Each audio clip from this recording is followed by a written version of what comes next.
dipanggil Lintang nih.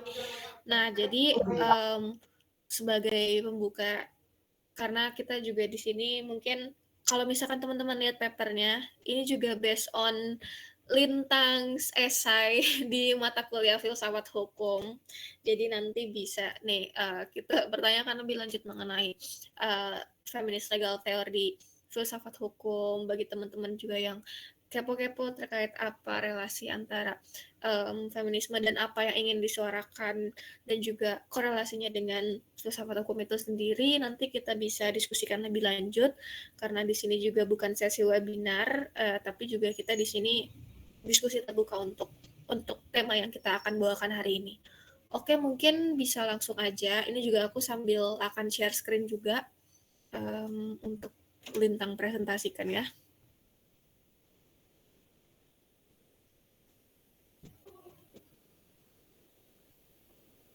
Nah, ini udah aman ya.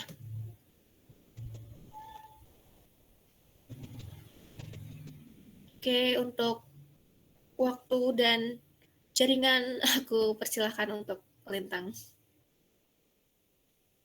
Oke, thank you Ratu. Sebelumnya, halo guys, tadi aku juga sudah diperkenalkan sama Ratu, nama aku Lintang. Terus juga sorry banget, ini papernya belum aku edit-edit buat di PPT atau yang lain-lain karena belum sempet. Oke, jadi mungkin aku nanti jelasin yang perlu aku jelasin aja sih sebenarnya. Untuk judulnya sendiri, paper ini aku ngambilnya judul, tadi boleh ke atas dulu, Ra? Ya, feminist legal theory, upaya reformasi atau subordinasi perempuan dalam ranah hukum sebagai kajian paradigma filsafat. Oh ya, sebelumnya suaraku jelas nggak ya? Atau yang dominan suara-suara background? Jelas sih Lintang, walaupun emang ada noise dari belakang. Aku deketin aja deh, gini. Ya. Oke. Oke, mulai ya. Oke. Boleh ke bawah, Ren? Untuk latar belakang sendiri, ya bolehlah dibacain sedikit. Jadi, perempuan dalam konsep sosial ini dipandang sebagai kelas kedua, ya, atau sebagai yang liar, diajar, dan sebagai kaum yang tersubordinasi di bawah kaum laki-laki. Itu disebutkan oleh Bioco tahun 1949. Nah, kesadaran akan kedudukan perempuan yang kurang dipandang dibandingkan laki-laki dalam segala aspek kehidupan ini dimulai setelah revolusi Amerika 1776 dan revolusi Prancis 1792 yang juga berkaitan dengan era perusahaan atau Enlightenment. Jadi segala kedudukan perempuan di zaman itu disadari tidak memiliki hak yang diantaranya itu hak berpendidikan, hak berpolitik, hak kepropertian dan pekerjaan, sehingga ketidakadilan yang tadinya dianggap sebagai sebuah kenormalan itu memantik pergerakan yang mentransformasikan kemasabodohan tersebut ke dalam pergerakan kebebasan perempuan. Jadi intinya pada tahun sebelum era Enlightenment ya, itu kesadaran akan kedudukan perempuan. Oh, sudah keresek-keresek berarti ya? Gimana nih? Emang tempatnya tidak proper, guys. Iya, ini Lintang sebenarnya emang agak keresek sih. Ya, Bu. Kayak kurang jernih gitu. Nyari tempat di mana ya yang sepi? Bentar, guys. Bentar ya, aku nyari tempat dulu.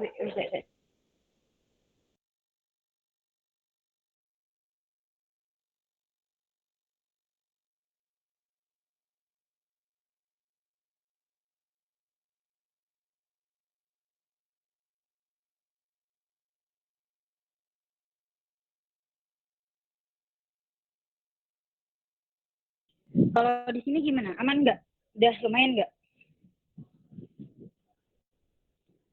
Halo? Gimana kalau teman-teman? Karena aku pakai earphone sebenarnya cukup jelas sih ya. Kalau untuk teman-teman lain gimana? Steve, ini jelas gak ya suaranya Lintang? Di aku sih jelas. Halo? Terus nggak ya? Soalnya ini agak besar ya. Oke, mungkin bisa sih dimulai Lintang. Udah jelas tuh. Lanjut aja ya. Yap. Agak kayak berita bencana. Baik, Ida, terima kasih. Oke, jadi inti atas ketidakadilan atau kedudukan perempuan yang kurang dipandang dibanding laki-laki itu kemudian munculkan pergerakan feminisme yang kemudian dikenal sebagai pergerakan feminis pada abad ke-19 gitu. Nah, wacana ini digaungkan yang kemudian bermanuver ke dalam berbagai ranah gitu. Salah satunya dalam ranah politik gitu ya. Yang kemudian memang saat ini feminisme sudah mencapai pada gelombang keempat. Nah, di balik keragaman pandangan feminisme yang memang sampai gelombang keempat itu, satu premis yang kemudian disepakati oleh semua feminis itu dalam jurisprudensi atau hukum, itu adalah bahwa pengalaman mendasar perempuan dalam masyarakat itu menjadi salah satu subordinasi perempuan terhadap laki-laki. Jadi satu premis yang disepakati ya, itu adalah pengalaman mendasar perempuan dalam masyarakat. Itu salah satu subordinasi. Nah, gerakan feminisme dalam ranah hukum atau jurisprudensi itu diawali pada tahun 1970, di mana pergerakan dalam ranah hukum ini dimulai dari profesi hukum dan kegiatan akademis yang terkait. Yang memang dibandingkan dengan dekade sebelumnya tidak ada, maksudnya minim sekali profesi hukum dan kegiatan akademis feminis di ranah hukum gitu. Nah, para akademisi ini menggunakan hukum untuk mengoreksi perlakuan yang tidak adil dan tidak setara terhadap perempuan yang secara luas terbukti dari waktu ke waktu. Nah, dari sana kemudian pergerakan feminisme dalam ranah hukum melahirkan paradigma baru yang terformulasi menjadi teori feminist legal theory ini, atau disebut FLT, atau juga bisa disebut sebagai feminist jurisprudence. Gerakan FLT itu lahir sebagai respons kritik para feminis itu terhadap ketidakadilan dan dominasi patriarkis yang kemudian tumbuh dan dalam pandangan positivisme hukum yang berlaku bahkan hingga saat ini. Maksudnya positivisme hukum adalah hukum yang pada saat ini itu mereka menggaungkan kata kesetaraan, tetapi pada hal-hal praktiknya bahkan dalam hal subtil itu masih didominasi oleh dominasi kelaki-lakian, dominasi maskulinitas gitu. Gerakan FLT, maaf. Sorry, sampai mana ya tadi ya? Masih di atas kan? Sorry. Satu, oke. Nah, jurisprudensi tradisional yang tadi aku sebutkan hukum positif itu secara mencolok mengabaikan posisi perempuan. Para feminis menuntut masyarakat untuk melihat kembali pandangan hukum positif yang digadang-gadang objektif yang tadi aku sebut ya, yang berlaku setara bagi semua pihak, padahal selama ini didominasi oleh pandangan laki-laki. Yang pandangan laki-laki tersebut tersublimasi hingga hak perempuan dinomorduakan. Sebagaimana pendirian yang diusung oleh para penganut feminis bahwa FLT ini metode yang berangkat dari pengalaman subjektivitas. Jadi memang FLT ini lahir dari pengalaman ketubuhan dari perempuan yang kemudian bisa disebut sebagai pengalaman subjektif gitu kan, yang bergantung dari masing-masing subjek. Yang pada realitasnya itu menjadi pihak lian. Siapa yang menjadi pihak lian itu perempuan gitu kan. Sehingga pada hakikatnya kajian SLT ini merupakan kajian yang bersifat subjektif. Jadi metodenya itu adalah berangkat dari metode subjektif berdasarkan pengalaman perempuan yang kemudian dijadikan sebagai paradigma dalam kajian filsafat hukum. Tak-tak mengapa perempuan diperlakukan tidak setara, mengapa ketidakadilan ini juga terlihat oleh begitu banyak orang yang berkuasa, dan mengapa hal tersebut tetap ada bahkan ketika telah diidentifikasi gitu. Maksudnya ketidakadilan tersebut masih ada ketika kita mengidentifikasi ke dalam hukum dan sebagainya, telah melakukan berbagai pergerakan gitu ya. Dan apa yang diperlukan untuk mengubah ini merupakan pokok bahasan aliran feminis jurisprudence ini. Nah, bahasan kajian ini digaungkan oleh aliran FLT dari waktu ke waktu.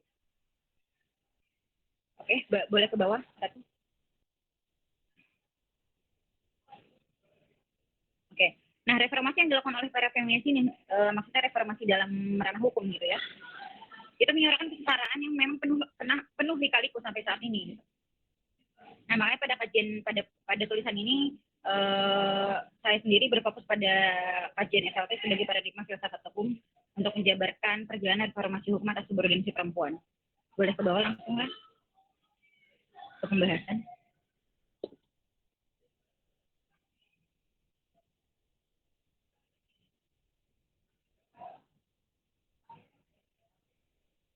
Halo Ratu, boleh ke pembahasan langsung?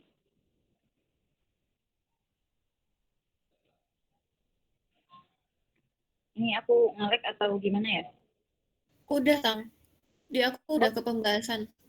Di Gimana? aku belum.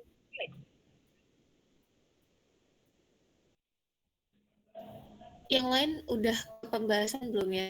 ini kan positivisme hukum dan dominasi maskulinitas. Udah belum ya? Belum, dia aku masih rumuskan masalah.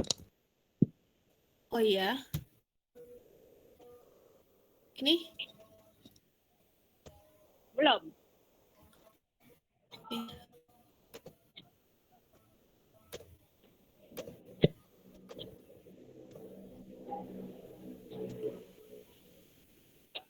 Ini gimana?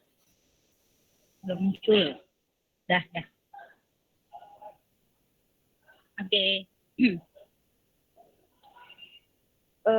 Dan ini pembahasan yang pertama itu tentang positivisme hukum yang ini sebelum adanya FLT gitu maksudku. Dan dominasi maskulinitas di dalam ranah hukum.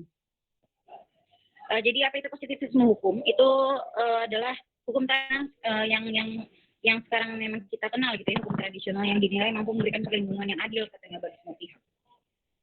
Nah, dominasi pemikiran positivisme hukum ini adalah aliran filsafat hukum yang dipengaruhi oleh latar belakang kontekstual pada abad 19 di mana sains itu mendominasi ilmu pengetahuan dan pendekatan positivistik dalam sains diadopsi dalam ilmu sosial untuk mengangkat ilmu sosial sederajat dengan ilmu alam atau eksakta. Maksudnya apa? Maksudnya dominasi pemikiran positivisme gitu ya juga berpengaruh pada hukum juga, kemudian makanya ada muncul aliran positivisme hukum gitu.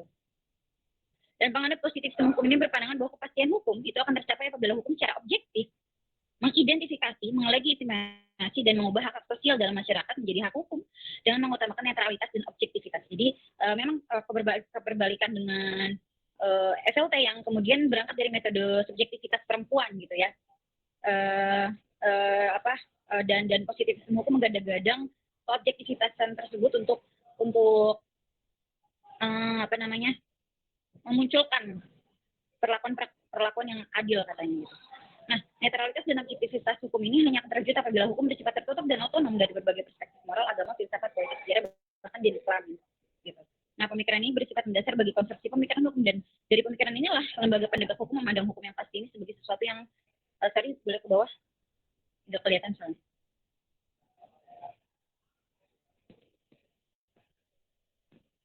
Ratu. Emang belum ke bawah ya? Belum. Steve bisa gantiin aku buat share screen nggak? Aku nggak tahu kenapa. Steve boleh bantu nggak?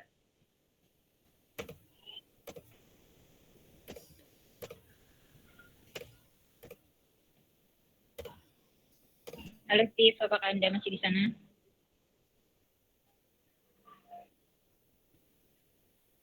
Oke.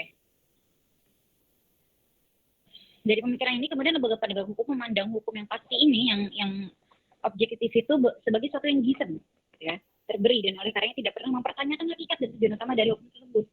Dan oleh karenanya banyak hal-hal yang kemudian memperlakukan perempuan sebagai yang dinomorduakan gitu ya, karena ya orang-orang tidak pernah mempertanyakan gitu hakikat dan tujuan dari hukum tersebut.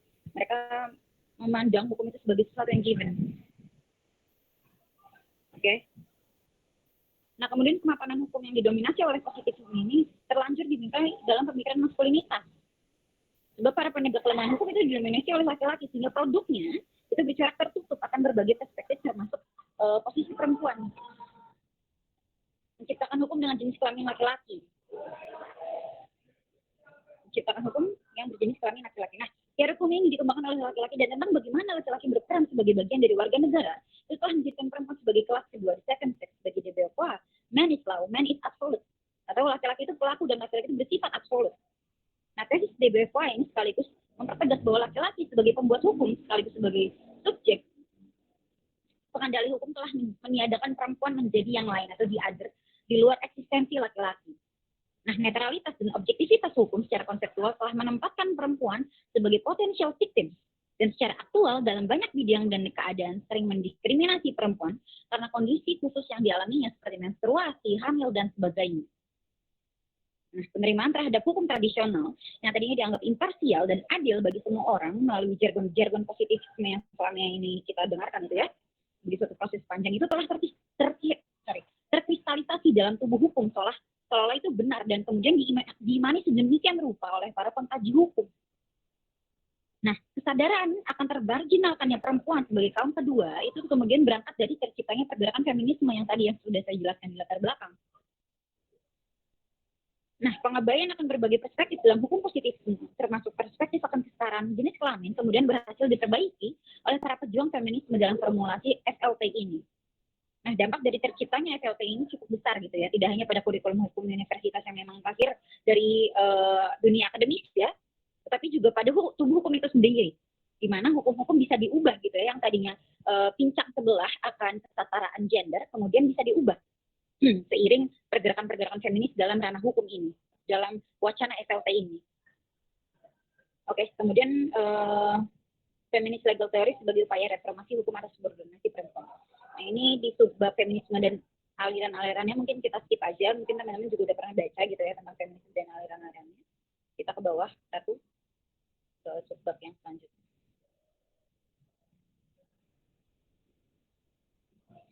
Oke. Definisi FLT dan sejarah perkembangannya. Nah, di balik keragaman aliran feminisme yang tadi ada feminisme liberal, postkolonial dan sebagainya, satu premis yang disepakati, oke ini tadi mengulang lagi di latar belakang ya, bahwa pengalaman dasar perempuan dalam masyarakat itu merupakan salah satu subordinasi terhadap laki-laki. Nah, kesadaran akan ketidakadilan yang ada dalam tubuh hukum, para perempuan yang kemudian para perempuan itu kuantitasnya sudah berkembang pesat nih dalam ranah hukum dibanding dekade sebelumnya. Itu melahirkan menjadi pemantik lahirnya teori ini yang lahir pada tahun 1970-an. Oke, kemudian kemunculan FLT ini itu serentak dengan berkembangnya critical legal studies, kalau teman-teman tahu. Sebagai aliran pemikiran kritis. Jadi teori hukum yang lahir dan berdiri sebagai pemikiran kritis dalam hukum itu sendiri, yang melakukan terobosan terhadap hukum yang mendiskriminasi salah satu pihak. Kemudian sebagai produk intelektual, SLT ini merupakan produk paradigma hukum kritis kayak yang tadi ya. Oke, boleh dikebawahin. Lagi Ratu ke halaman bawah, halaman apa?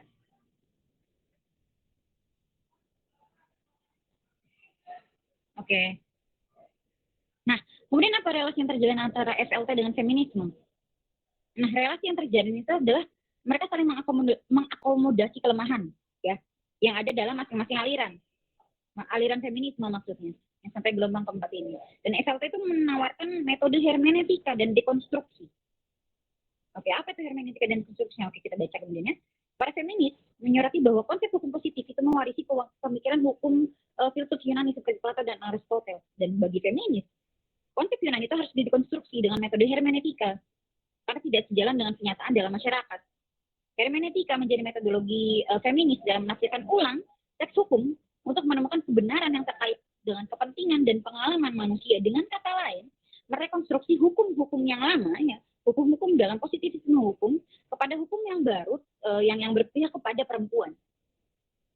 Nah, kemudian metodologi dekonstruksi dilakukan oleh feminis dengan acuan Derrida ya, tadi dekonstruksi tadi melalui pemahaman esensi tentang perempuan. Apa esensi tentang perempuan? Lalu esensi tersebut dibongkar. Gitu kan? Pembongkaran esensi yang dianggap kuadrati itu menghasilkan interpretasi yang berbeda atas teks perempuan, dan pembongkaran teks maskulin yang melahirkan teks feminis serta suara feminisme yang pada akhirnya melahirkan representasi perempuan. Nah, perjalanan feminis menyuarakan hak perempuan dalam reformasi hukum memang tidak mudah. Sublimasi patriarkis yang kadang menjadi nafas itu pelan-pelan diupayakan agar wacana kesetaraan gender dapat dicapai. Seperti halnya beberapa tahun terakhir dalam pengadilan Inggris dan Amerika contohnya ya, yang telah meninggalkan prinsip hukum umum bahwa seorang suami itu tidak dapat dituntut karena memperkosa istrinya meskipun istrinya menolak untuk menyetujui hubungan seksual. Istri dianggap oleh fakta pernikahan telah menyetujui. Nah, pengaruh FLT dan pergerakan feminis dalam hukum pelan-pelan berhasil mereformasi kepincangan atas keadilan di dalam hukum. Nah, kemudian apa sih tema-tema yang sebenarnya diangkat oleh FLT? Apakah mereka hanya menggaungkan narasi-narasi besar, narasi-narasi besar saja tentang ketidakadilan perempuan gitu ya, dalam hukum? Mungkin bisa kita pilih detail-detailnya dalam subbab ini. Jadi FLT saat ini itu berfokus pada reformasi hukum dengan 3 cara yang berbeda. Pertama, itu adalah mengidentifikasi sumber bias dan ketidakadilan di dalamnya. Ya, sumber bias dan ketidakadilan yang memang hukum-hukum tersebut tadi dijelaskan di awal adalah bisa kita anggap sebagai berkelamin laki-laki. Kedua, menemukan cara untuk menggunakan hukum sebagai sarana yang menggaungkan keadilan bagi perempuan di lembaga dan praktik sosial lain. Dan yang ketiga, caranya adalah mengidentifikasi serta menemukan solusi dari hambatan-hambatan dalam reformasi yang dilakukan dalam hukum oleh feminis. Oke, boleh lanjut. Oke, pertama, tentang ikatan ganda antara kesamaan dan perbedaan. Maksudnya apa? Jadi perdebatan tentang persamaan dan perbedaan gitu ya di antara perempuan dan laki-laki yang memang sering banget didebatin, apalagi sekarang di dunia di media sosial sekarang gitu tentang perempuan harusnya juga bisa dong kerja sekali atau ya udah lalala ya teman-teman sering lah baca-baca di Twitter gitu ya.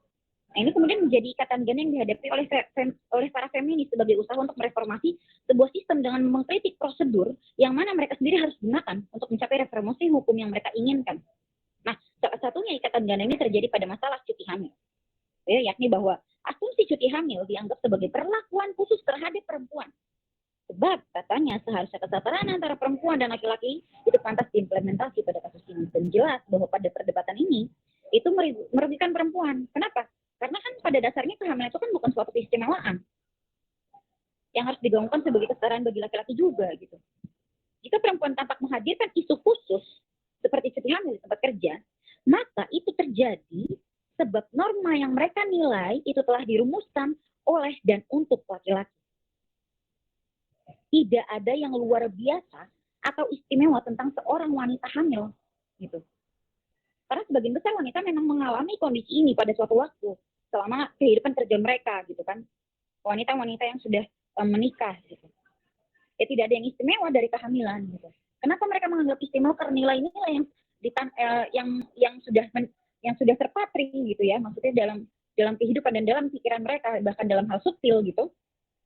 Itu disandarkan pada nilai laki-laki gitu kan. Nah, lalu mengenai masalah perbedaan, salah satu pandangan yang dikemukakan oleh Gilligan ialah bahwa wanita dan pria itu punya cara pikir yang berbeda dan penilaian yang juga berbeda. Meskipun Gilligan memandang adanya keistimewaan pada perempuan yang simpati, pengasuhan dan sebagainya, pada akhirnya teori Gilligan ini mengeluarkan wacana lama di abad 19 yang penuh akan seksisme. Kenapa seksisme? Karena ya tadi mengkodratkan wanita sebagai yang misalnya pengasuh, mengkodratkan laki-laki sebagai yang jantan dan harus bekerja dan sebagainya. Karena akhirnya seksis. Meskipun Gilligan ingin memandang adanya keistimewaan pada perempuan.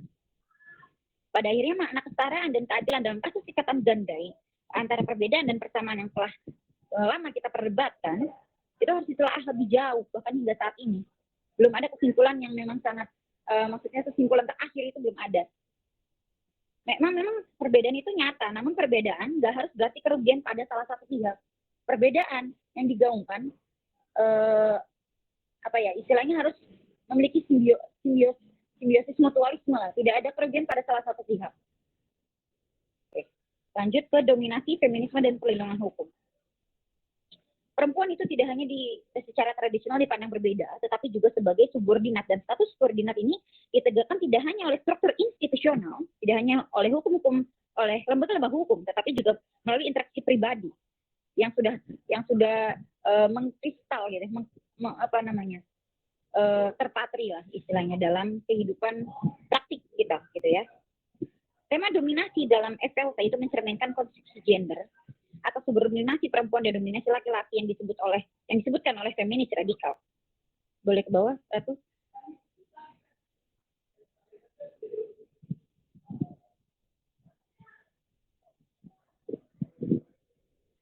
Udah ke-scroll belum? Belum.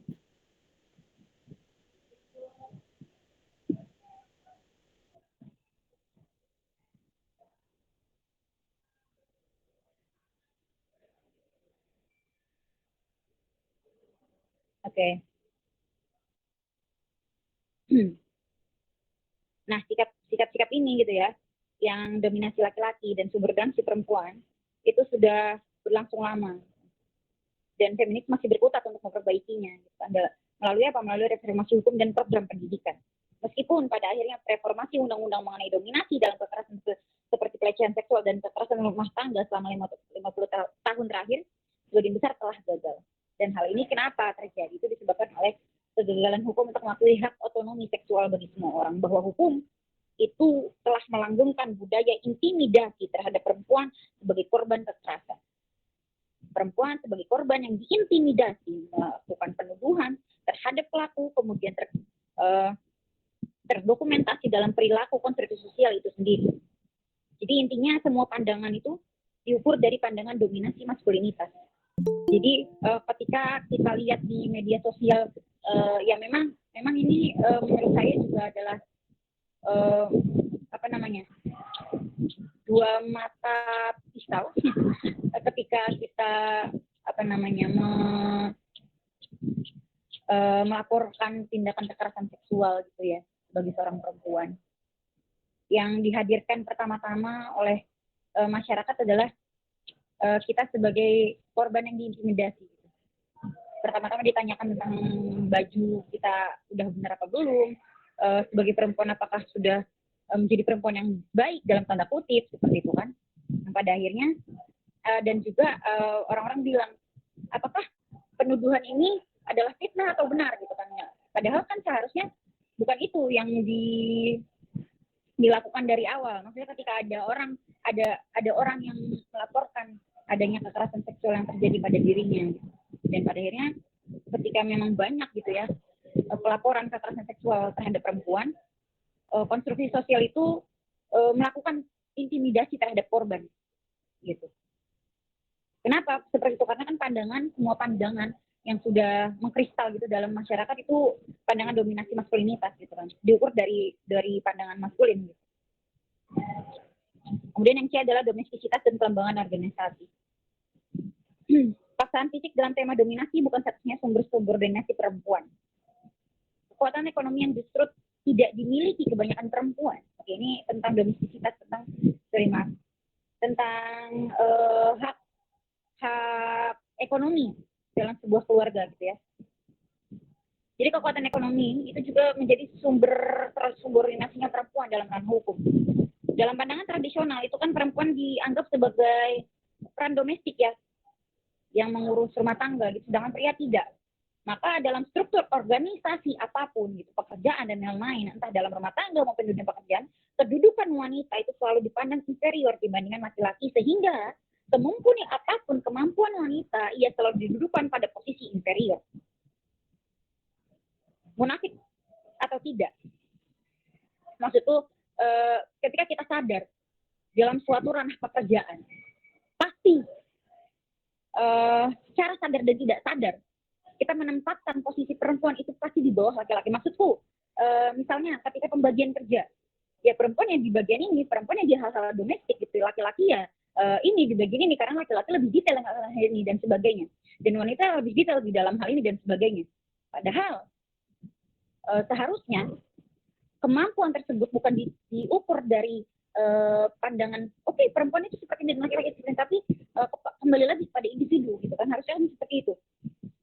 Nah, perempuan itu dianggap sebagai ibu yang mengurus domestisitas.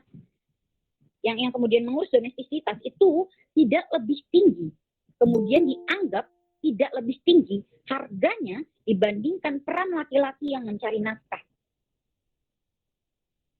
Padahal seharusnya ketika ada pembagian peran itu antara misalnya perempuan yang memegang peran domestisitas dan laki-laki yang memegang peran nafkah, itu kan seharusnya mereka sama harganya, maksudnya setara, tidak ada yang lebih inferior begitu. Nah, kebebasan laki-laki yang kemudian itu dalam ekonomi gitu ya, hak milik ekonomi itu tidak bisa dinikmati oleh perempuan, yang hasilnya tidak bisa dinikmati oleh perempuan secara sah. Meskipun memang ada pembagian misalnya dalam ketika laki-laki bekerja, uangnya juga dibagi kepada istri. Tapi kan tidak sepenuhnya itu juga dinikmati oleh sang istri sebagai miliknya gitu. Alhasil Sebab wanita dikerangkan dalam domestisitas yang tidak dipandang berharga dan tidak diberi gaji dalam hal domestisitas tersebut. Dalam setiap kelembagaan organisasi manapun, wanita tidak memiliki wewenang mendapatkan tunjangan ekonomi yang lebih tinggi daripada pria. Itu dari mana? Asalnya dari tadi. Peran domestisitas dianggap lebih murah harganya dibandingkan dengan peran laki-laki. Yang kemudian ketika kita menjadi ibu rumah tangga, ya kita tidak digaji gitu. Sebagaimana laki-laki bekerja dia digaji. Kita digaji, kita tidak digaji. Bahkan kita hanya diberikan uang itu untuk memenuhi kebutuhan keluarga. Kan kasarnya gitu, kalau dalam keseharian sekarang. Nah, William menggagas adanya feminis rekonstruksi untuk menanggulangi masalah ini yang tujuannya adalah mendestitusionalisasikan rumah tangga dengan mendekonstruksi norma pekerjaan yang ideal. Artinya, mau itu domestisitas ataupun bukan, itu harganya tetap sama. Dan istri pun bisa digaji ketika melakukan peran domestisitas, seperti itu. Oke, lanjut ke feminis dan ini mungkin boleh di skip. Ini tentang metode-metodenya aja sebenarnya. Efek dalam metode filsafat hukum. Oke, ini terakhir. Kritik terhadap feminis legal theory yang saya ajukan, dan mungkin teman-teman bisa kritik juga terhadap kritik saya ini. Nah, feminis legal theory itu kan merupakan aliran yang tumbuh dalam negara Eropa gitu ya, yang secara pasti dasar kerangka pemikirannya adalah Barat. Yang tentunya pemikiran tersebut berbeda dari negara bagian lain. Kritik receh saya adalah mengenai kerangka pemikiran feminis legal theory yang tidak mempertimbangkan lebih adanya pluralitas kondisi di antara penderitaan wanita di luar konteks Barat.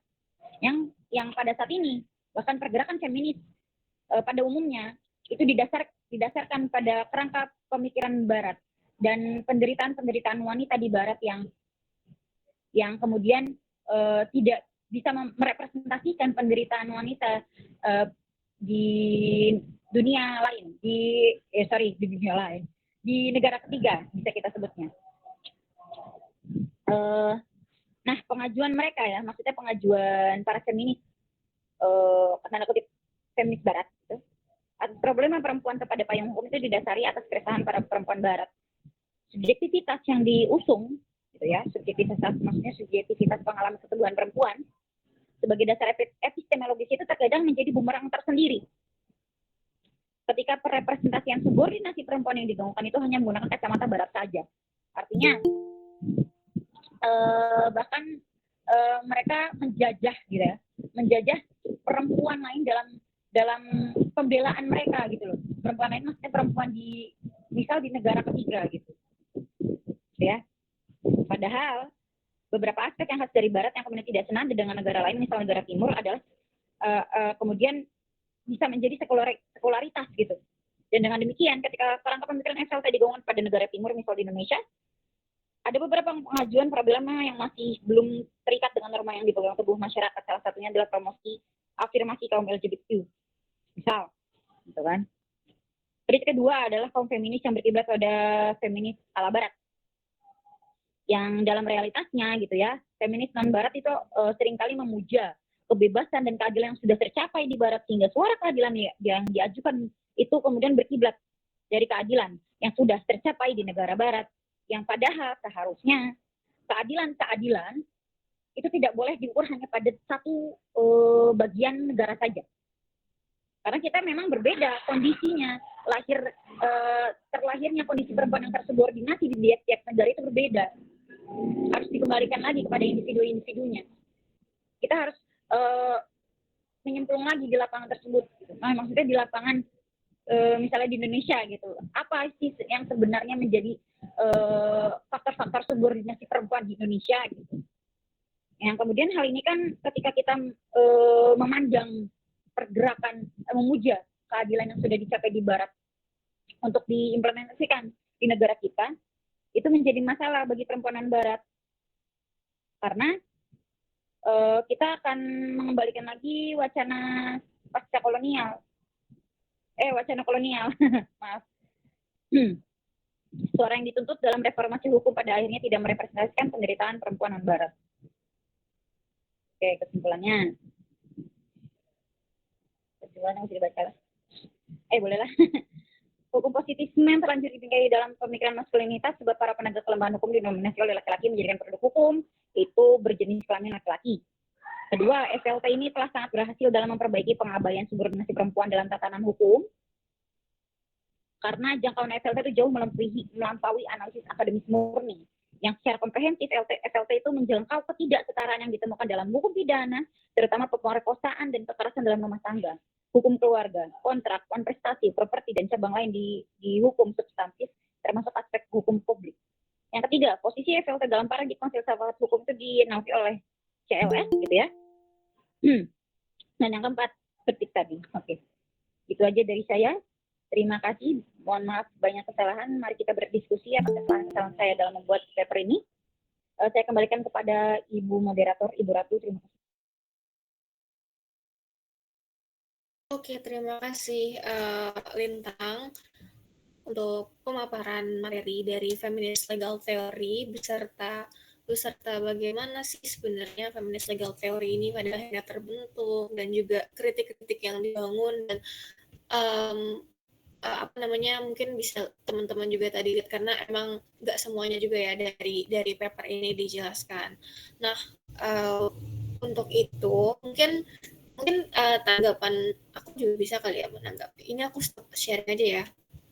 Untuk teman-teman yang berjoin mungkin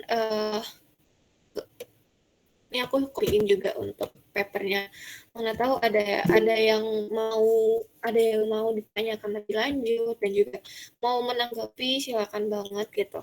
Tapi mungkin pertama, halo Raisa, halo. Mungkin yang pertanyaan awal itu dari aku sendiri karena di sini kita inilah ya karena kita lingkaran kecil aja ya untuk diskusi sekarang dan itu nggak masalah banget. Jadi kayak kita ngobrol-ngobrol santai aja sih ya, nggak perlu kayak tanya jawab yang susah kalau itu. Nah emang kalau buat Kakak Lintang kira-kira emang keresahan apa sih yang pada akhirnya tuh melahirkan esai filsafat hukum ini? Kenapa mengambil tema feminist legal theory ini untuk mereformasi filsafat hukum gitu? Tidak. Ini karena kemarin lagi buat pentas itu. Aku lagi baca-baca terus. Ya udah deh, kalian aku buat esai aja gitu. Tapi kalau misalkan dari pandangan Lintang sendiri terkait ya kenapa jadi feminist legal theory? Apakah itu juga yang dipakai ketika pada saat pentas? Jadi untuk informasi teman-teman semua, jadi Lintang ini juga membuat suatu pentas teater. Jadi Lintang ini salah satu sutradaranya dan mungkin ada unsur-unsur feminis di dalamnya gitu ya Kak. Karena aku juga nonton dan kenapa? Mungkin kayak itu juga sebagai dasar juga mungkin apa yang ingin disuarakan sih sebenarnya. Soalnya yang pengen aku suarakan itu adalah wacana-wacana feminis saat ini mungkin bisa aku bilang grand narasi, maksudnya narasi-narasi besar yang apa ya? Mungkin aku bisa bilang menjadi narasi yang lebay. Jadi makanya aku pengen bilang bahwa penderitaan perempuan bukan dalam ranah praktiknya lagi sekarang gitu, bukan lagi pada wanita yang tidak bisa bergerak gitu. Itu wacana sudah feminis gelombang berapa gitu ya. Yang bisa aku lihat pada saat ini adalah ketidakbebasan perempuan yang pada saat ini terjadi adalah pada apa ya, nafasnya, bukan lagi praktik ya. Dan makanya kenapa aku pengen membahas ini dalam FLT, karena FLT juga membahas hal itu gitu, dimana ketidakbebasan perempuan, kebungkaman perempuan itu bukan lagi dipandang sebagai apa ya, aduh aku ngomong sekali maaf ya. Bentar, aku lagi merumuskan kata. Hmm. Yang Aku sudah mau tersublimasi. Nah, pandangan dominasi maskulinitas itu sudah tersublimasi dalam kesadaran yang kemudian tidak lagi menjadi dalam ranah-ranah praktik gitu. Dalam kasarannya gitu. Terima kasih. oke oke. Oke, jadi itu ya mungkin untuk gambaran, mungkin banyak gitu yang juga cukup geram kayak dari teman-teman dan juga orang-orang di sekitarku, "Ah, apa sih feminis feminis," apa namanya, kayak kenapa kenapa dipandang mungkin kayak agak, mmm, tendensinya itu ke arah negatif dan kenapa kenapa itu bisa terjadi gitu. Karena, ya tentu aja, aku rasa pasti banyak banget gitu visi-visi dan orientasi-orientasi, makanya banyak tercipta juga aliran-aliran feminisme. Tapi, dan kira-kira ya dari Lintang sendiri, Lintang berarti ingin lebih kepada pragmatis gitu ya untuk praktiknya bagaimana gitu.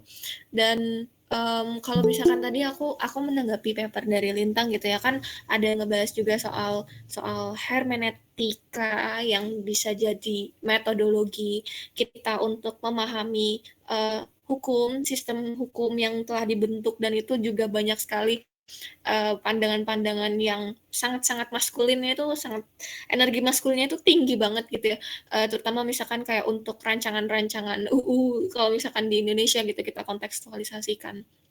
Nah mungkin, untuk apa, dan biasanya kalau misalkan, dari teman-teman feminis itu juga emang banyak menggunakan hermeneutic of suspicious. Karena kan ada beberapa juga ya, apa namanya, aliran-aliran apa, bukan aliran, sorry, metodologi hermeneutik yang bisa dipakai dan emang rata-rata, eee, untuk itu kita menggunakan hermeneutic of suspicious. Nah, sebenarnya ya hermeneutika kecurigaan ini, ya tentu aja dari kita yang skeptis gitu, jangan-jangan ada kepentingan di situ, jangan-jangan ini ada pengaruh budaya, jangan-jangan ada pengaruh politik gitu. Nah terus, dari hal itulah baru, banyak sekali kan teman-teman dari perempuan dan juga mungkin nanti kita akan membahas dari teman-teman di negara dunia ketiga yang juga itu juga sebenarnya jadi kritik ke aliran feminis legal theory ini karena ya itu tadi ya ini sangat-sangat Eurocentris sekali, sangat sangat sangat Eurocentris dan tentu aja beda gitu sama negara-negara di pasca kolonial. Nah gitu sih dan oh ya sama satu lagi sih kayak untuk menurutku apa sih misalkan perbedaan gitu antara perempuan dan laki-laki, terus, banyak yang bilang kalau misalkan emang kita setara antara perempuan dan laki-laki, oh bisa dong aku pukul perempuan gitu, atau bisa dong perempuan itu juga, melakukan tugas-tugas berat. Mmm, di sini sebenarnya itu berada di tataran surface banget ya, karena itu tuh masih di permukaan kita membahas membahas membahas antara mengenai kesetaraan. Karena kalau misalkan kita ngomongin ngomongin soal pembagian kerja dan fungsional itu masuknya ranah ke division of labor kalau misalkan kita pelajarin, terkait pembagian pekerjaan ya. Jadi itu bukan jadi permasalahan antara kesetaraan perempuan dan laki-laki yang lebih tinggi atau lebih rendah, karena itu hanya pembagian kerja gitu. Ini itu kan cuman pembagian kerja aja dan pun kalau misalkan emang ada kesepakatan untuk perempuan melakukan A, B, C, D yang biasanya mostly dalam tanda kutip itu dilakukan laki-laki, kenapa enggak gitu. Nah itu sih jadi kayak ya itu division of labor dan kadang kita hanya mengambil suatu hal yang material atau kelihatan padahal kayak banyak hal-hal esensial dan substansial lainnya yang juga bisa bisa kita angkat gitu dari permasalahan-permasalahan yang ada utamanya dari ranah hukum yang masih menjadikan perempuan itu menjadi the second sex ya kalau kata de Beauvoir gitu sih. Mungkin dari teman-teman ada ini nggak ya pertanyaan atau tanggapan nggak masalah banget karena kan di sini juga tadi aku menanggapi gitu ya. Nah, kalau dari Lintang sendiri sebenarnya apa sih yang membedakan perempuan dan laki-laki gitu? Apakah kalau misalkan standing point dari Lintang ada menyetujui apa yang dibilang sama Gilligan gitu kan? Tapi sebenarnya em, yang membuat apa ya? Mungkin agak ironis gitu. Bahkan teorinya Gilligan pun malah dijadikan counter juga untuk dirinya Gilligan sama sama para perempuan gitu, kayak misalkan oh ya udah kalau misalkan emang perempuan dan laki-laki itu berbeda ya emang pantasnya begini kan gitu. Pada akhirnya itu juga narasinya dibuat oleh laki-laki gitu. Nah tapi kalau misalkan menurut Lintang sendiri, apakah perempuan apa sih misalkan adakah yang membedakan antara perempuan dan laki-laki gitu dan sebenarnya apa yang membedakan antara keduanya atau gimana tuh menurut Lintang?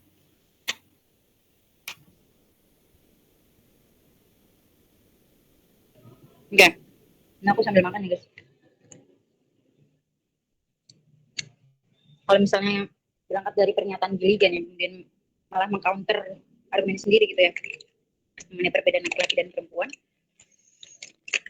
Kalau menurutku, aku tuh memang bacaanku masih sangat sedikit ya guys. Jadi aku agak takut kalau bisa menyatakan argumen. Tapi sejauh ini yang aku amini adalah eh, apa ya, perbedaan satu perbedaan antara laki-laki dan perempuan adalah yang bisa ditinjau itu adalah apa ya, alat kelaminnya aja. Alat kelamin, alat reproduksi ya. Mm. Ya, sejauh ini aku hanya mengamini itu, perbedaan antara kita cuma itu. Mm-hmm. Ya, aku juga sebenarnya berada di posisi yang sama sih. Karena ya secara biologis gitu yang berbeda adalah perempuan punya rahim. Perempuan punya rahim dan bahkan sebenarnya juga ada ada orang-orang apa aku lupa deh. Kalau nggak salah kan ada penyakitnya juga ya yang nggak diketahui banget nih ini sebenarnya perempuan atau laki-laki karena rahimnya. Sebenarnya ini aku ngomongnya seks ya dan bukan gender. Terus hanya ya berbedanya ya perempuan punya rahim. Tapi kalau misalkan untuk yang lain-lainnya, aku rasa itu juga masih jadi studi yang masih bergulir terkait psikologis antara perempuan dan laki-laki, terkait ada struktur atau saraf di otaknya itu yang seperti apa A B C D dan seterusnya itu kan juga tidak tidak semata-mata itu biner hanya perempuan dan laki-laki aja gitu. Dan bagaimana dengan the second, the third, or the fourth sex yang itu bisa aja mereka seorang queer atau mereka seorang biseksual gitu. Nah itu kan juga jadi banyak hal gitu aspek-aspeknya. Itu sih mungkin dari teman-teman di sini yang baru datang kan tadi juga mungkin agak kelewat ya. Ini ada papernya, aku kopiin lagi dan kalau misalkan ada pertanyaan dan tanggapan bisa sih langsung raise hand atau langsung on mic aja nggak masalah kok.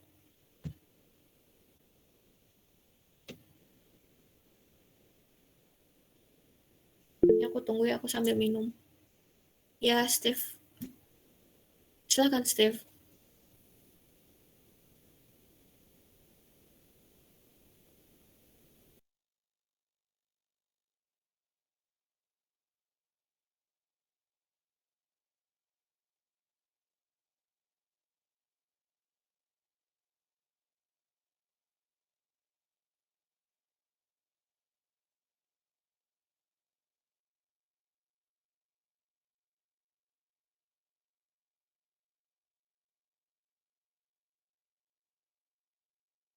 Oke. Jadi, gimana ya? Kalau misalnya memang bahasa sekularitas itu aku terlalu kasar ya. Maksudku, maaf, karena gaungan FLT itu berangkat dari Barat yang norma dasar itu berbeda dari Indonesia, maka gaungannya itu juga keresahannya sebenarnya ya berbeda gitu. Seperti misalnya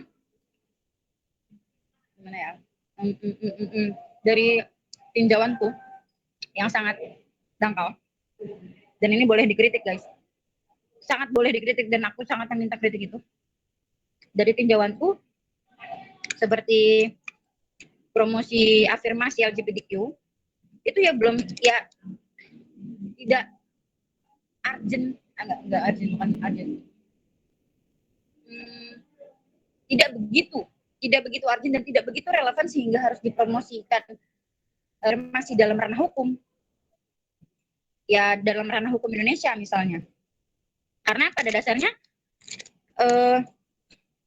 apa ya,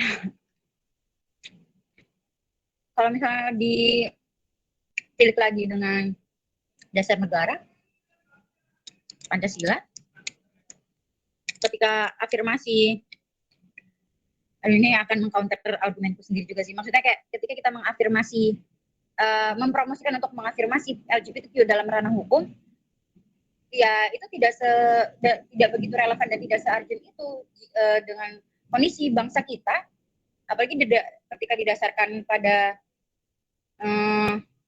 dasar norma-norma dasar dari Pancasila. Itu sih.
Iya, Steve, thank you terkait dasar. Lintang mau nanggapin? Silakan. Ini memang PR-ku adalah mengkaji itu. Dan aku masih berkutat hanya pada dua warna tadi, laki-laki dan perempuan.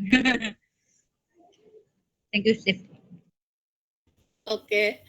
Aku mau menanggapi sih karena emang kata Steve seru ya, dan aku ya emang seru gitu, terutama kan karena sebenarnya dasar negara kita Pancasila juga enggak memberikan jawaban terkait LGBT karena emang belakangan ini kan juga emang lagi panas banget ya terkait LGBT ini, dan makanya ada rencana RUU KUHP tentang kriminalisasi LGBTQIA+ itu kan, makanya jadi sebenarnya karena aku emang pergerakan LGBT di Indonesia ini emang lagi pantau, karena aku juga kan berada di salah satu komunitasnya juga, dan emang lagi pantau banget di Indonesia oleh pemerintah dan siapapun itu. Makanya ketika Pride Month kemarin jarang banget akun-akun, mungkin akun-akun feminis atau akun-akun pergerakan perempuan itu yang meng-share terkait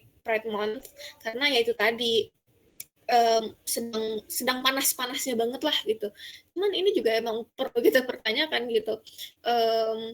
Kenapa mungkin Lintang ngambil? Oh ya mungkin itu pandangan Lintang. Tapi kalau misalkan kita berbasis dengan Pancasila gitu, oke, kita ambil dasar negara kita terkait ketuhanan, kemanusiaan, dan keadilan. Mungkin itu kali ya yang bisa kita ambil. Sebenarnya kalau misalkan bisa aku gamblang gitu dengan berani, Pancasila itu juga bersifat feminis kok gitu. Pancasila itu bersifat feminis karena apa? Ya karena emang terkait kaum LGBT mungkin emang itu masih jadi suatu hal yang tabu atau mungkin tidak berdasar oleh nilai dan moral di Indonesia. Ya mungkin tetap kita juga bisa bilang kayak gitu. Karena tetap aja kalau kritik FLT ini si juga emang basisnya siapa si Eurocentris tadi ya. Lintang buat Makanya banyak feminis marginal teori itu kayak ke suatu tempat misalkan di Indonesia narasi seperti LGBTQ+ berdasarkan tetap digaungkan padahal kan itu salah. Ya, pokoknya LGBTQ+ itu contohnya nggak boleh dipromosi. bahkan dari India ya, makanya contohnya dia juga membawa narasi waktu India itu dijajah sama Inggris.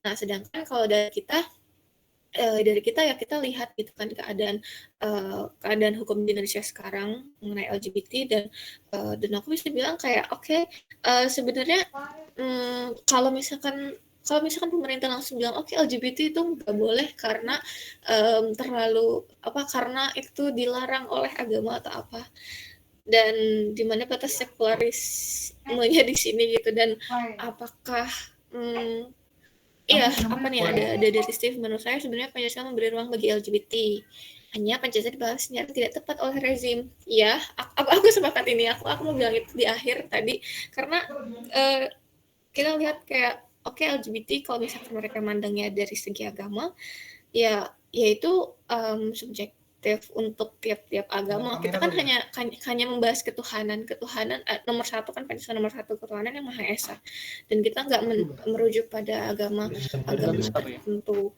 Dan kalau misalkan kita bilang soal keadilan sosial, ya mereka juga manusia, dan tadi juga Steve bilang rights, kita bahas hak, karena mereka masih manusia, dan kita kan mempertanyakan bagaimana kemanusiaan yang digaungkan di Pancasila itu. Ya kita juga harus memanusiakan manusia, karena pada akhirnya kalau misalkan kayak gitu, kita berada di Indonesia yang merdeka dalam tanda kutip. Merdeka dalam tanda kutip adalah karena banyak orang-orang yang masih belum merdeka bagi dirinya sendiri. Mungkin itu ya sih kalau dari aku. Ada tanggapan lagi teman-teman? Kalau misalkan di situ ada Kak Neo yang di balik layar ingin speak up, ingin menanggapi, silakan. Halo Kak Atau Ratu. siapa?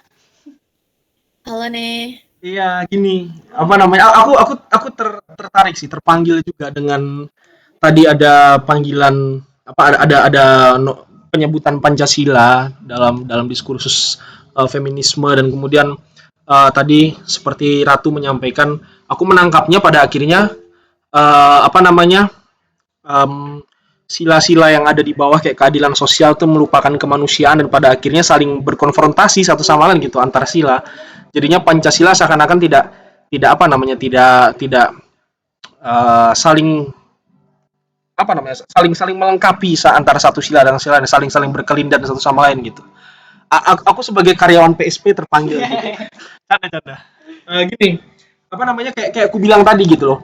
Pancasila pada akhirnya tuh salah dipahami oleh masyarakat zaman sekarang, terutama oleh karena rezim yang berkuasa sekarang kan rezim yang bisa dikatakan boomers yang masih punya pandangan yang agak unik soal Pancasila, soal ya bagaimana kemudian sila-sila itu diinterpretasikan kan.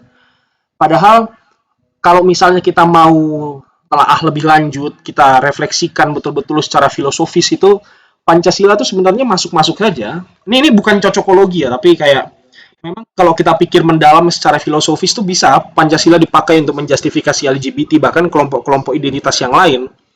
Dan kalau misalnya kita berani untuk melangkah seperti itu, Pancasila itu menjadi masuk akal gitu. Sebenarnya itu dimulai dari sila pertama itu, ketuhanan yang Maha Esa. Betul kayak kata Ratu itu, bahwa kan sebenarnya kenapa kok semacam LGBT ataupun mungkin wacana-wacana kesetaraan perempuan sulit naik itu kan karena misalnya agama itu dimasukkan ke dalam ranah publik gitu, dimasukkan ke dalam ruang publik kalau pakai bahasanya Habermas tanpa kemudian diberikan justifikasi ilmiah atau status epistemische Stellung itu.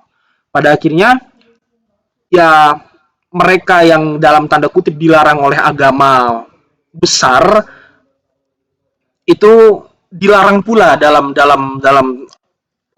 apa namanya kehidupan legal positif yang seharusnya kehidupan legal positif itu lebih bisa mengafirmasi kehidupan positif di sini dan tidak berurusan dengan kehidupan afterlife gitu. Nah, kecacatan juga gitu ya aku amati Rat misalnya nggak tahu ya Ratu udah ngambil Pancasila 2 atau belum, tapi kalau Ratu udah ngambil Pancasila 2 dan teman-teman yang lain juga yang di filsafat UGM udah ngambil Pancasila 2 gitu. Ada satu pernyataan yang konyol sekali, yang betul-betul bodoh sekali kalau bisa aku katakan disampaikan oleh dosennya itu. Ketika membahas sila pertama Pancasila, dosennya itu bilang bahwa sila pertama Pancasila itu artinya kita harus mengamalkan nilai-nilai agama yang universal untuk kemudian dipakai dalam kehidupan berbangsa dan bernegara. Masalahnya, kalau kita mau kaitkan antara kehidupan berbangsa dan bernegara dengan nilai agama yang universal, dalam Buddhisme setahu saya LGBT itu tidak dilarang. Kalau memang misalnya kemudian pemerintah tetap berupaya untuk melarang LGBT atau bahkan mempersekusi LGBT lebih jauh, ya berarti kemudian mereka mengingkari bahwa ada satu kelompok minoritas yang sebenarnya tidak berpandangan demikian, dan oleh karenanya pandangan bahwa nilai agama yang universal itu harus menjadi terjemahan dari sila pertama itu keliru gitu loh. Nah makanya aku sempat bilang gitu ke dosennya, kalau begitu kenapa nggak sila pertama tuh bunyinya keagamaan yang Maha Esa, bukan ketuhanan yang Maha Esa gitu. Karena kalau kita bilang ketuhanan yang Maha Esa ya harusnya Tuhan yang jadi patokan gitu, bukannya agama. Ketika kita menjadikan Tuhan sebagai patokan, ketika kita menjadikan Tuhan itu sebagai tolak ukur, kita bisa punya suatu epistemologi apa ya kita bisa punya suatu epistemologi yang baru gitu. Kita bisa punya suatu cara pandang yang baru terhadap manusia, bahkan mereka yang mungkin belum sempat diemansipasi di Indonesia dalam sejarah perkembangan Indonesia gitu. Sila pertama itu kan pakai istilah ketuhanan toh, dan gampangnya kan dalam filsafat kita sering pakai afiksasi ke dan an toh. Nah, aku ngelihatnya ketika kita ngomong ketuhanan tuh kita merujuk kepada realitas ontologi Tuhan gitu. Jadi ketika kita ngomong ketuhanan yang Maha Esa, kita tuh berbicara mengenai realitas ontologi Tuhan yang Maha Esa. Apa itu realitas ontologi Tuhan yang Maha Esa? Itu adalah keomnipotenan Tuhan itu, kemahakuasaan Tuhan itu. Itulah yang menjadi makna dari ketuhanan itu. Konsekuensinya apa ketika kita memahami bahwa ketuhanan yang Maha Esa itu merujuk kepada keomnipotenan Tuhan itu? Nah, itu kita sebagai manusia di bawah sini sadar bahwa kita ini bukan apa-apa gitu. Ketika kita melihat bahwa ketuhanan itu artinya omnipoten, ya kita yang bukan Tuhan ini artinya tidak omnipoten.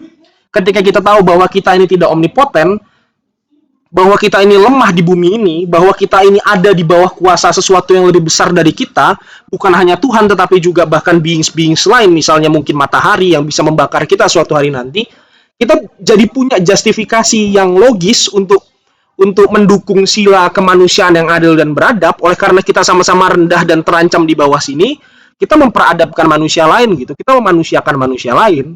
Oleh karena kita memanusiakan manusia lain dan karena kita sama-sama terancam, kita bisa bersatu. Oleh karena kita sama-sama terancam dan bersatu, kita bisa menghasilkan suatu keputusan yang mufakat lewat musyawarah. Kalau semuanya bisa terwujud gitu, kita bisa bermusyawarah dengan tenang atas dasar kesadaran bahwa kita semua setara sebagai makhluk yang vulnerable, cita-cita keadilan sosial bisa tercapai gitu. Nah, yang pemahaman seperti ini nih yang sebenarnya menurutku perlu dimiliki oleh pemerintah, dan cita-cita kesetaraan, cita-cita emansipasi gender itu bisa bisa tercapai. Hanya saja kan ya selagi masih boomers yang ada di atas sana itu akan agak sulit gitu. Maka lewat PSP mari kita perjuangkan cita-cita kesetaraan. Gitu Kak Ratu yang bisa ku Oh, tambahkan. di akhirnya PS. Nah, ya oke. Walaupun tadi aku sebenarnya agak agak sedikit kelewat karena sinyalku jelek. Tadi kan makanya share screen-nya berhenti ya. Tapi aku tetap mendapat gambaran yang oke, apa yang ingin El sampaikan terkait Pancasila dan apa yang dibilang dosen tadi. Terus ya aku sebenarnya ya aku nggak banyak tanggapan sih karena ya aku sepakat karena ya kadang kan emang narasi-narasi keindonesiaan yang terlontar itu kan juga um, suka bilang kalau misalkan feminis itu nggak percaya Tuhan, kalau kalau para LGBT ini gimana sih mereka nggak bertuhan apa nggak beriman. Ya sebenarnya interpretasi yang beredar juga itu interpretasi misoginis yang ujung-ujungnya itu juga ada kepentingan dan kekuasaan di sana kan. Makanya tadi Neo juga bilang, ya kalau misalkan memang masih para boomers yang memegang di atas, ya kita bisa apa gitu. Ya mungkin kita bisa lah ya kalau Neo lewat lewat PSP, mungkin kalau aku lewat gerakan akar rumput gitu ya.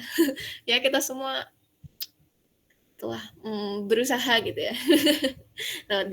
Oke, teman-teman ada lagi gak yang mau menanggapi atau mungkin kita bisa ada yang menanggapi perihal yang tadi atau mau nambah pertanyaan atau nambah topik lain yang dibahas yang masih juga beririsan sama feminist legal theory ini. Mungkin kita kontekstualisasikan di Indonesia kah atau gimana? Silakan.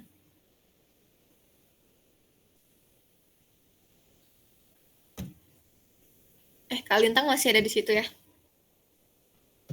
Aman. Oke.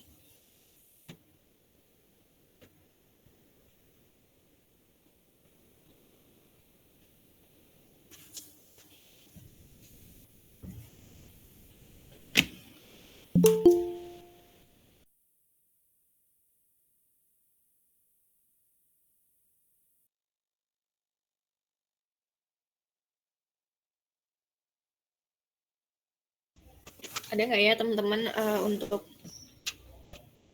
untuk yang ingin ini ada yang baru hadir. Ini mungkin bisa aku up lagi ya papernya. Mana tahu ada yang ingin ditanyakan lebih lanjut. Mungkin aku bisa tunggu ya. Mungkin aku tunggu berapa menit nih? 5 menitan untuk bisa teman-teman refleksikan lagi kira-kira apa sih yang tadi sudah didiskusikan atau ada yang ingin ditanyakan lebih lanjut. Karena kalau misalkan nggak ada pertanyaan lagi mungkin kita bisa sudahi kali ya. Sampai 4:30 lewat nanti kita bisa bereskan diskusi ini. Atau yang lain? Silakan dibaca dulu papernya.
Oke, mungkin udah gak ada kali ya yang mau nanya, dan mungkin sebelum aku tutup mungkin bisa closing statement dulu nih dari Lintang yang udah mantik diskusi kita hari ini.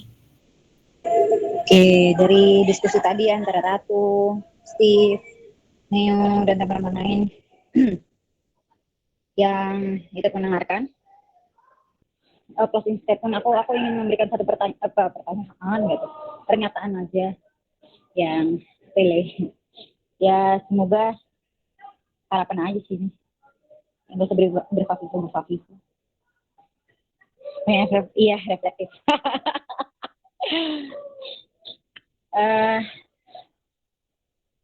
Untuk menerima satu perubahan memang dia yang tidak mudah dan tidak sebentar ya. Lagi yang sudah tersublimasi dalam dasar-dasar pikiran kita gitu. Tapi dengan adanya kajian-kajian kayak gini, terus kita juga diskusi bersama tentang keresahan-keresahan kita mengenai yang ketidakadilan semua pihak gitu ya. Ketidakadilan dirasakan satu pihak dan pihak lain, itu ikut andil dalam merubah paradigma. Gitu aja lah. Thank you. Makasih Ratu, aku kembali ke Ratu.